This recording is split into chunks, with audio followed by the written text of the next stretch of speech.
Chegou a hora da nossa reportagem especial.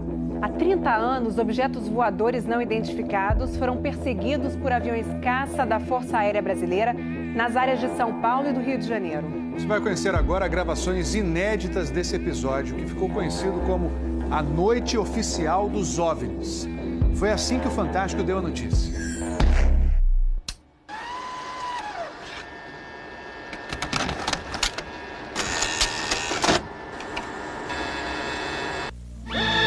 Esta semana, altas autoridades militares do Brasil admitiram publicamente pela primeira vez ter visto objetos voadores não identificados, os OVNIs. O próprio ministro da Aeronáutica, Brigadeiro Moreira Lima, deu a entrevista para informar que pilotos das bases de Santa Cruz, no Rio de Janeiro, e de Anápolis, em Goiás, chegaram até a perseguir e a ser perseguidos pelos objetos voadores não identificados na região de São José dos Campos, sobre o Vale do Paraíba, e trechos do estado do Rio de Janeiro. Eram 21 OVNIs, segundo os militares, que ficaram mais de 3 horas sobrevoando o território brasileiro na noite de segunda e madrugada de terça-feira. Toda vez que é detectado algum objeto não identificado, evidentemente há um processo bastante eficiente de verificar se foi alguma aeronave que está voando sem um plano de voo aprovado, etc. Mas quando se comprova que é algo diferente, as aeronaves então são acionadas. O que ocorreu foi que os radares detectaram vários objetos não identificados. Veja agora, minuto a minuto, o que aconteceu naquele 19 de maio. Às 8h30 da noite, um ponto luminoso é avistado pelo controlador de tráfego aéreo na torre do aeroporto de São José dos Campos, São Paulo. Um avião Xingu da Embraer se aproxima para pouso e o controlador pergunta ao comandante: "Você está vendo o ponto luminoso?" O Xingu confirma o avistamento, muda a rota e tenta se aproximar do OVNI. Quem estava no comando do avião era o coronel Osiris Silva, que voltava de Brasília depois de tomar posse como presidente da Petrobras. Eu vi um objeto luminoso no espaço, parecia um astro normal. Eu voei na direção dele e após 5, 6 minutos de voo, fiquei com a impressão de que ele começou a esmaecer, a perder a intensidade e o brilho. 9h14 da noite. O controle de radar de São Paulo registra sinais sem identificação. 9h20. O controle aéreo em Brasília confirma a presença de objetos voadores não identificados. 10h23. O primeiro jato F-5 decola da base aérea de Santa Cruz, no Rio de Janeiro. Ele carrega armamento de guerra pronto para ser acionado. 10h45. O radar da base aérea de Anápolis, em Goiás, detecta sinais no radar. Um Mirage também armado decola em busca dos OVNIs. 11h15 da noite. O piloto do primeiro F-5 a entrar em ação avista um ponto luminoso e começa a perseguir o objeto voador não identificado. Nosso objetivo justamente era esse, se aproximar e identificar. Nós não conseguimos nem nos aproximar, muito menos identificar. 11h17. Mais um Mirage decola da base de Anápolis para perseguir os objetos. 11h20. O caça F-5 recebe pela primeira vez um sinal no radar de bordo confirmando a presença do objeto não identificado à sua frente.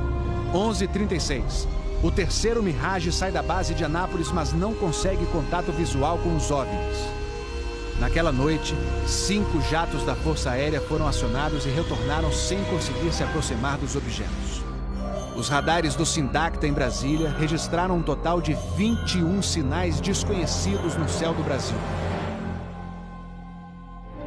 O grande personagem dessa história foi o controlador de voo que estava na torre de São José dos Campos. O sargento Sérgio Mota da Silva, que aparece nessa foto tirada na Torre de São José poucos dias depois do incidente, foi quem deu o primeiro alerta sobre OVNIs.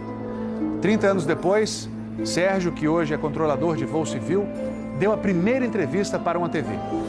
Ele preferiu não mostrar o rosto.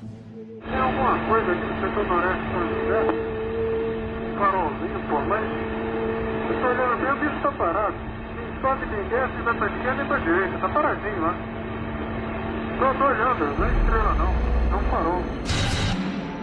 A olho nu parecia um avião. Quando coloquei no binóculo para observar, é que eu vi que ele era extremamente cintilante e multicolorido. Tinha vermelho, azul, branco, lilás, um monte de cores, com uma certa predominância do laranja, mas ele era muito bonito. O controlador pediu ao avião Xingu para tentar avistar o objeto. Eu expliquei a ele onde estava o objeto, pedi a ele que se ele tivesse avistamento, ele me informasse. Permanece com ele à vista? Assim, vamos a ponta vista. Se bem visível, poderia descrevê-lo? É uma estrela grande. Estrela grande e bem vermelha. Entendido, grande e bem vermelha. Controle de São Paulo será alertado. O controlador em São José dos Campos avisa ao controle São Paulo que o Xingu está perseguindo o OVNI.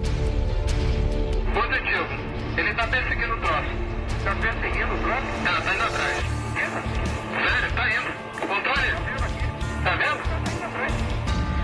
Próximo de São Paulo, já da região do radar, esse objeto simplesmente desapareceu do radar. O Xingu também perdeu contato visual com ele. O avião Xingu abandonou a perseguição e pousou em São José dos Campos. Pouco depois, o controlador da Torre de São José alertou o controle São Paulo. Outros OVNIs estavam aparecendo no céu. Estou vendo 3 agora. São 3 luzes. Mas parecem estrelas, mas o radar não pega estrelas. O que é isso? Você observa alguma mudança de cor, alguma coisa? Pode ser. Aí movimento, né? Rapaz, eu não sei. Pra mim, olha, aqui tá parecendo uma estrela, mas só que muda de cor bonita, rapaz. Tá vermelho, amarelo, branco. Tá dando um monte de coisa. Pô, tão barato isso aqui. Deve ter uns cards por aqui já pelas fotos que eu tô fazendo aqui. Ainda bem que vocês estão vendo também, senão eu ia pensar que eu tô ficando doido. Rapaz, tô arrepiado, meu irmão. Só 2 pontos brancos afastados mais baixos. Estão entrando no alinhamento da pista, além da cidade. Tem 2 altos aqui no alinhamento da pista e tem mais uns 2 ou 3 embaixo, do outro baixo agora. Continuam se movimentando. Coisa linda, meu irmão. Pô, tá ficando bom esse negócio, viu? Tá ficando bom.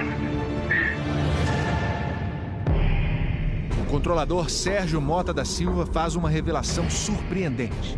Ele tentou fazer contato com os OVNIs usando as luzes de balizamento da pista de pouso. Se eu aumentava o brilho do balizamento das luzes do balizamento, aliás, eles se afastavam.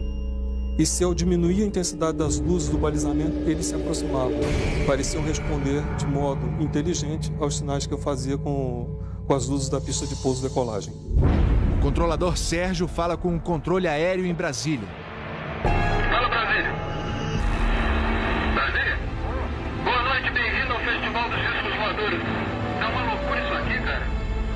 Pô, os que eu pude ver mudavam de cor o tempo todo. Vermelho, amarelo, azul, lilás, aquele festival de cores. As ocorrências terminaram já perto do nascer do dia, lá pelas 4 e pouco, 5 horas da manhã. Os últimos objetos foram vistos. Como é que tá a situação aí? Pô, rapaz, isso aqui foi um festival. E agora, como é que tá? Agora não sei o que é mais não. Você não informa nada. Positivo. Mas você não viu nada, não está avisado. Positivo. O Fantástico também teve acesso às gravações das conversas entre os pilotos e a defesa aérea. Um desses pilotos era o capitão Armindo de Souza Viriato. Veja agora como foi que ele perseguiu um OVNI, com armamento pronto para ser usado. Eu tenho contato. Confirma? Estou em contato. Prossiga nesse contato, caçador. 7. Caçador passando a rojão. 7. Caçador passando a rojão. No código dos pilotos, isso quer dizer que o caçador, o avião caça, entrou na situação rojão. O míssil está pronto para disparar. Prossiga nesse contato. Bom, tem Judite agora. 7. Judite significa que o alvo está no radar. Ou seja, o piloto pode atirar se for autorizado pela defesa aérea. Mas neste momento, o alvo se afasta em alta velocidade. Está aumentando. Aumentando a distância, confirma. Afirmativo. A distância está aumentando de novo aqui. 7. Aumentando rápido, né? Comportamento muito estranho, ok? O capitão Viriato falou sobre a incrível velocidade dos OVNIs numa entrevista ao Fantástico. Essa aceleração, o radar de Brasília chegou a pegar na época de defesa aérea, deu aproximadamente Mach 15. Isso aí daria em torno de 15 mil km por hora. 15.000 quilômetros por hora é uma velocidade muito acima dos jatos mais rápidos do mundo, que chegam no máximo a 4.000 quilômetros por hora. Um documento confidencial do Comando de Defesa Aérea de junho de 1986 concluiu: os objetos produziram ecos nos radares do sistema de defesa e também nos jatos que perseguiram os OVNIs. Houve contato visual dos pilotos. Os objetos atingiram velocidades supersônicas e mostraram capacidade de acelerar e desacelerar de modo brusco.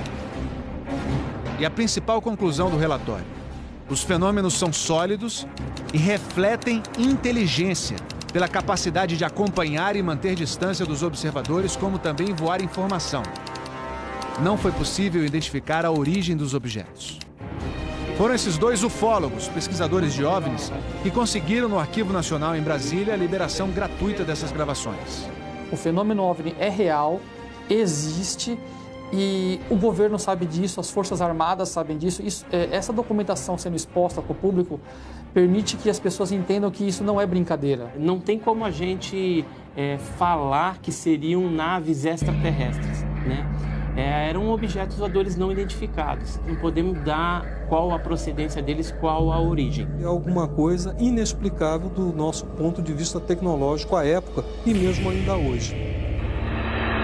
Brasília? Boa noite, bem-vindo ao Festival dos Discos Voadores.